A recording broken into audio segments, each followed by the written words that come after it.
Welcome to my World Cup Round 2 recap and biggest takeaways.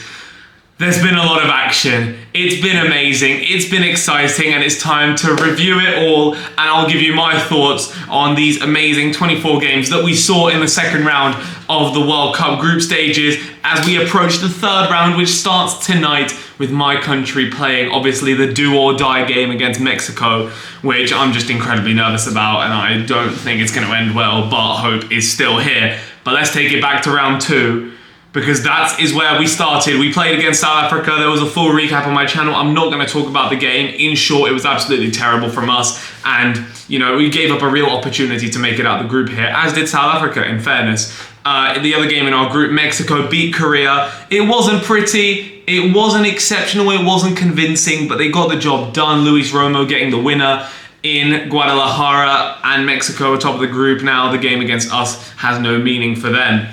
So the group now is looking like, well, they're guaranteed top, and then it's between us, South Africa, and obviously Korea, who are in the best position to try and make it out into the knockouts. Group B is looking insane, man. Canada, Switzerland fighting out for first place. They'll be playing each other tonight. And Bosnia and Qatar. A win is needed for both of them. A draw doesn't do it. Whichever one wins goes through, guaranteed. And I think Bosnia should get the job done with the way Qatar looked, getting 2 red cards. Bosnia got Tariq Muharemovic sent off, and he's going to be missing for the game tonight, which could be a problem because we know how good he is for the national team. And then once he went off, Switzerland kind of went into annihilation mode. Johan Manzambi, when he came on, was an absolute beast, and he has to start for Switzerland going forward. Group C is going to go down to the wire in terms of who tops it, because Brazil and Morocco are going band for band.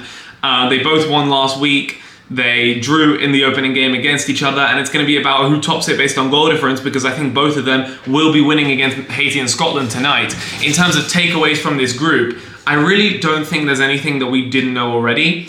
Brazil and Morocco are clearly the strongest teams in this group, and I think they've kind of proved that, and they proved that last week. Morocco probably should have won by more against the Scots, and they haven't really been tested yet, apart from against each other, which was a draw. So we'll see the true level of these teams in the knockouts, and they'll make it from first and second place. It just depends on which order, because they get paired up with the group winners and runners up from Group F, which is the Netherlands-Japan group. So we could get Japan-Morocco, we could get Netherlands-Morocco, we could get Japan-Brazil, we could get Netherlands-Brazil.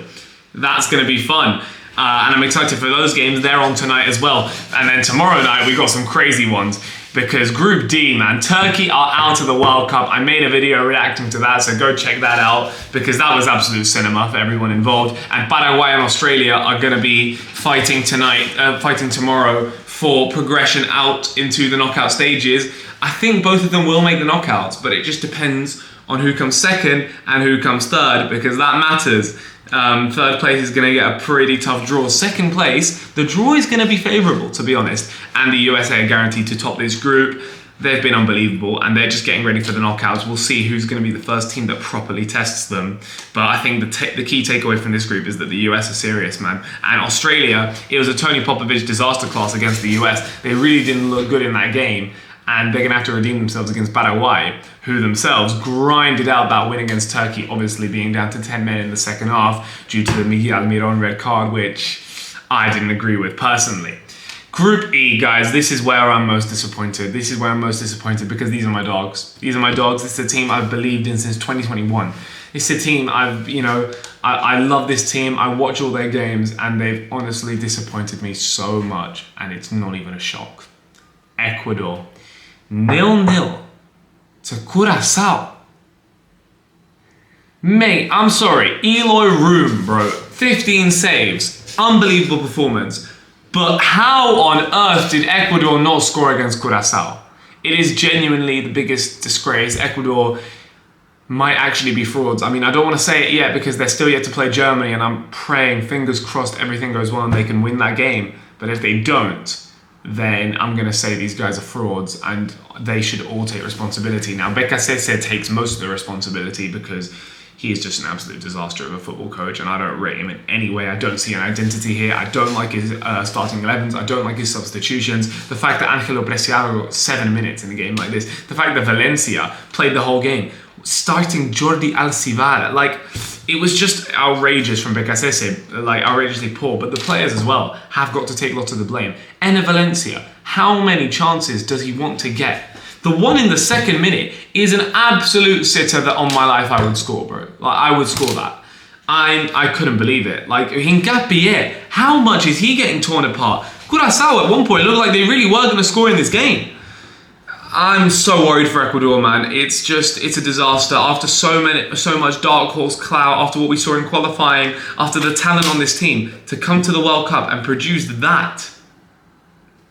It's honestly, it's an absolute catastrophe, and you've got one game now. It's just like Czech Republic. It's do or die, win or go home, and it's against Germany, who, yes, it's the exact same as Czech Republic. They're also going to be resting players. They're through top of the group, but they're not going to make it easy for Ecuador. But Ecuador should win this game. They really should. If it's a midfield of what, Leon Goretzka, come on, man. But these guys can't score. This Ecuadorian attack is absolutely spineless. It's toothless. There's nothing there. I didn't like the performance of any of the attackers in the game. I thought Johnny Boa was poor. Plata was okay, but he was wasteful. I don't know why he didn't start Alan Minda. Kevin Rodriguez, when he came on, did nothing. It's poor, man. The Germany-Ivory Coast game, on the other hand, was brilliant. Those were two top sides going at it. Ivory Coast really, really could have won, especially that chance with Adingra at the end. Adingra should bury that, and Ivory Coast should win the game. He doesn't take the chance. Undav on the other side. 2 goals, Germany win 2-1, they're through top of the group, but both teams have really impressed me so far at this tournament, and I think both teams have potential to go far in the knockouts depending on how they play. Obviously these games are going to be progressively harder, but I was impressed. I was impressed with both sides, and Yan Diomande again. And then can we talk about my boy from that game? Can we talk about my boy? For those of you who watched my Breakthrough World Cup Players video, you will know I talked about Christ Ulai from Ivory Coast, centre mid, 20 years old at Trabzonspor. And how good was he? Man of the match, absolutely brilliant, did not put a foot wrong, showed why he should be starting for this team, showed the potential that he has, and a big club should be in for him immediately. What a player. I told you so. Group F is similar to Group C because there we've got 2 clearly dominant teams in Netherlands and Japan who have just been unbelievable so far at this tournament, both of them winning by 4 goals in this last round. Sweden and Tunisia getting annihilated, and they really can't hang in this group, and especially Tunisia, man. They brought in Hervé Renard, which I don't think was a good idea, sacking Lamouchi after 1 game. It doesn't make a difference, and if I was Renard right now, I would be leaving the job. I wouldn't even be staying for match day 3. These players are not good. It is pointless. It is absolutely pointless, and they looked terrible against Japan. Ayase Ueda had a field day, and I'm not Ayase Ueda's biggest fan. Nakamura was brilliant. Junya Ito, fantastic. Kaishu Sano, Daichi Kamada. Honestly, Japan have been so fantastic at this tournament so far. Long may it continue, man. I hope Moriyasu doesn't, when they get to the knockouts, produce an absolute blunder and, bench Keito Nakamura or something, because that is what Moriyasu is capable of doing. But if Japan continue playing like this, these guys can beat Brazil. These guys can beat anybody on their day, honestly. It's just, I'm still not certain with Japan because I've seen it before. I've seen this before, but they're looking brilliant. And Netherlands, man, I don't think it was an amazing performance against Sweden. I just think that Swedish defense is absolute, mate, it's more open than Emmental cheese, bro. It is ridiculous. They got torn apart, man. They got torn apart, and winning the first game 5-1 to losing the second game 5-1, I don't think I've ever seen that at a World Cup. Now can we talk about another fraud of this World Cup is Belgium. Belgium, man. Against Iran, 0-0. The red card came in the 66th minute. You had 66 minutes, 11v11, and you couldn't score against Iran. The Iranian defense that looked terrible against New Zealand. Mate, they played Haj Safi at left back. They played, mate, you don't even want to know the players. A centre-back trio of Kanani, Khalizadeh, and Ali Nemati. And you couldn't score against that. Hardani and Haj Safi as the fullbacks. Mate, it is embarrassing. After a draw to Egypt in the first game where they were the worst side, to now draw to Iran, and now the pressure really is on against a New Zealand team that has shown they can fight at this tournament. Belgium have to win that game. If Belgium don't win that game, it's a nationwide disaster. Disband the FA. Honestly, Rudy Garcia should never be allowed to step foot into the country again. De Bruyne might be washed. The team is just so uninspiring. I don't know why Salamakers is starting. He's not a good footballer. Play Luca Bacchio. Please, Rudy Garcia, play Luca Bacchio. They're going to get Doku back. But Jesus, man, it's so poor from Belgium. For Iran, it's a huge point. They're still alive. A draw against Egypt, and they're most likely through to the knockouts. As for Egypt, who got their first ever World Cup win, congratulations to all my Egyptians in the comments. It was brilliant. I was so happy to see it. Going 1-0 down as well. And honestly, up front, Salah, Zico, Marmoush, honestly, everybody. Imam Ashur, brilliant. Trezeguet, when he comes on, he scores the third goal. It was brilliant. And that Salah goal had me salivating. The nice 1-2, the finish into the corner, brilliant. Egypt make history. Finally, they win a World Cup game. It's been a long time coming, and I was so happy to see it. I was so happy to see it. They currently lead the group. If they beat Iran, they top the group. A draw might get them to top the group as well, depending on how Belgium do against New Zealand, but I've been so impressed with Egypt, man. And honestly, they haven't even been boring. It's not been like typical Egypt. This is like Hossam Hassan has done well at this tournament. I've got to give so much credit to him. We'll see how far they can get in the knockouts because they're pretty much guaranteed to be there, I'm pretty sure. And then we have to talk about another fraudulent team is Uruguay, but we knew this. Like, we just knew this. Uruguay 2, Cabo Verde 2. I mean, I don't want to say I told you so, but anybody who thought Uruguay were good, I told you they weren't. I told you this team is rubbish, bro. Marcelo Bielsa is a fraud. He might be the most overrated manager of all time. Uruguayans hate him. And the way they played in this game, man, the free kick from Kevin Pina to score Cabo Verde's first ever World Cup goal, fair enough. That is just brilliant. That is brilliant. Then they get themselves back into the game. Araujo and Canobio puts them ahead. And then that mistake to gift Varela, the equaliser, was appalling. And then they just couldn't do nothing. They could do nothing. Fede Valverde has done nothing at this World Cup. Star player Real Madrid, comes to the national team, has done nothing. Ugarte, absolutely terrible. The defenders look shambolic. The only player on this team who's stepping up, and we knew this, we know how good Maxi Araujo is Maxi Araujo. He's been brilliant. He's been brilliant. He's the only one who looks like he actually cares. I feel so bad for the Uruguayan fans. They deserve much more. This is shambolic, and now they face elimination unless they can get points off Spain, who annihilated Saudi Arabia. What do you want me to say? Yamal's back. Saudis are terrible. Spain win 4-0. Nothing more to say on that game. And Uruguay are now under pressure in that group. And Cabo Verde, man, the story is amazing. A draw against Saudi and they're through, but I think they could win that game. They could win that game. Absolutely, they could win that game. Cape Verde have to be taken seriously. What a top team, man. What a top team.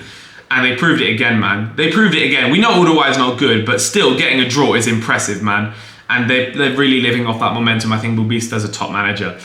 Can we get to Lionel Messi? Can we just talk about him again? Because he's an alien. He's an absolute alien. Those 2 goals were brilliant. Even after a missed penalty, he ran the show. He is everything and more for Argentina. We are witnessing history. Honestly, watching that game, I was just on the floor like we need to just appreciate what we're watching. This is history. One day we're going to look back at this and remember Messi's performance at the World Cup.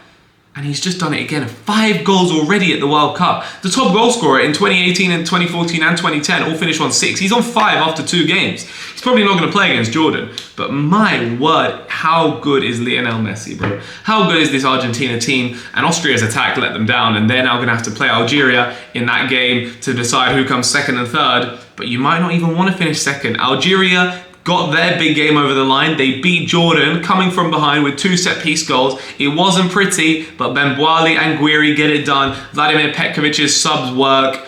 And honestly, I'm a little bit worried for Algeria, but honestly, it didn't matter there. They got the job done. I was so happy to see it. Riyad Mahrez needs to be dropped, though. He absolutely does. And Mazza is the guy for this team. Mazza's the guy, and start Benboali because they need a target man. Guiri up front is not doing it for me. Move him to the left. And play him up front, or just bench him. But I think Petkovic can figure it out. But I think against Austria, you might not want to win the game because you don't want to play Spain in the round of 32. France annihilated, well, not annihilating, they won 3-0. It was Iraq put up a reasonably good fight, but France's quality is just unbelievable. Mbappe's a joke. And Norway, Senegal. Senegal. I am so disappointed. It's just been a terrible start, and Kalidou Koulibaly is a disaster of a footballer in 2026. He needs to be dropped. Play Mamadou Sarr. Play Ibrahim Mbaye Paptiao. Come on. It's do or die against Iraq. You have to win to go through. I think they'll get the job done, but I'm very worried for Senegal because 3-2, the scoreline looks close. It wasn't close. Norway were unbelievable. They are a joke. Erling Haaland is incredible and they deserve the win, but Koulibaly did kind of gift it. Portugal destroys Uzbekistan. Ronaldo might be back. 2 great goals from him. Portugal looked back to their best. The Uzbek defensively could not handle it. They could not handle it. We'll see how the Portuguese can deal against Colombia. That's going to be an epic game. Colombia grinding out the result. 1-0, Daniel Munoz. But it was an excellent performance from Colombia. The scoreline suggests it was close, but Colombia really should have won by more here. They really should have. Everybody played well. Gustavo Puerta, man, what a player. How good is he? James, in the first half, I thought he was brilliant. And Colombia against Portugal is going to be the game to decide the group. It's going to be great fun. Do you even want to top the group though? Because the quarterfinal matchup against Argentina, Colombia don't like playing Argentina, so maybe it is more beneficial to finish second. We'll see. They might go for it, they might rotate players, and I wouldn't be against it. And then the final group, England versus Ghana, the worst game of the tournament so far. Carlos Queiroz, masterclass. England looked like they had no idea what to do against that Ghanaian defence that just defended so brilliantly, and Carlos Queiroz has really turned Ghana around from a team that was conceding goals for fun to 2 clean sheets at the World Cup against England. Fair dudes, man. He has done it again, honestly, brilliant, and they're through to the knockouts, which I did not see coming. But World Cup pedigree strikes again for the Black Stars, and I'm so happy to see it. And in the other game, Croatia scraped through Panama, 1-0. Through Budimir, but it was not a good performance from Croatia, and I'm beginning to get very concerned with this team. They look finished, man. They don't look like they can cut it anymore. The first game, especially the second half, was poor, and this game they really didn't impress me at all. Now we'll see how they can deal with Ghana to come second or third in this group. I think they'll make it out the group, but man oh man, it's not looking like another semi-final run for the Croatians unless they do what they always do and just win everything on penalties. Thank you very much for watching till the end. Keep enjoying the World Cup. Stay tuned and I'll see you guys soon.